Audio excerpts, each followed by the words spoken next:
اهم حاجه في حوض الازوله زي كده ان الميه دي المفروض تتقلب.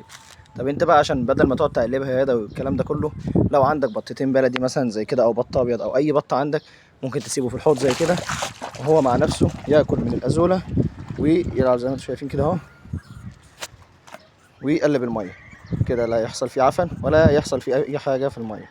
الازوله بتكون طبقه سميكه ومنها طبقه بتكون تحت الميه، الطبقه دي لو ما وصلهاش ضوء للاسف الازوله الجزء اللي تحت بيعفن، وده بيعمل ريحه وحشه في الحوض. عدم تقليب الميه برضو بيشجع نمو الطحالب، وده بينافس الازوله على الغذاء الموجود في الحوض. وطبيعي جدا ان احنا لما ما نقلبش الحوض لازم الانتاج بيقل وضعف في النمو، ومع الوقت هنلاحظ اجزاء من الحوض بقت لونها بني او لونها اصفر، ده دليل على ان الحوض او الجزء ده من الحوض حصل له تعفن ومات. طبعا طول ما هي فيها طير زي كده او احنا بنقلبها يدوي مش هيحصل كل ده. طبعا زي ما احنا شايفين البط عمال يقلبها يمين وشمال ويطلع اللي فوق تحت واللي تحت فوق، ده بيمنع اي تعفن ممكن يحصل في الحوض. ما ننساش اهم حاجه طبعا ان الاكسجين ما ينفعش يقل من الميه. طبعا انت بتسال دلوقتي بعد كل الحوارات دي هل الازوله في الاخر مفيده اصلا لينك في البيت ولا لا؟ عايز اقول لك ان انت لو واحد ما عندكش ارض زراعيه زيي وبتربي طيور دواجن وحيوانات زيي وعلى طول بتحتاج اعلاف خضراء زي البرسيم وده اشهرهم، طبعا البرسيم مكلف ومش موجود طول الوقت، وللاسف نسبه البروتين فيه بتكون اقل من الازوله. الازوله تقدر تكون موجوده طول الوقت وانتاجها انت مش بتصرف عليه حاجه غير السماد اللي انت بتحطه في الميه، كل يوم بتنمو وتزيد، كل يوم بتنمو وتزيد، تقدر تاخد منها عادي وتجدد نفسها بنفسها عادي. طب هل الازوله تنفع كغذاء اساسي لوحده للحيوانات؟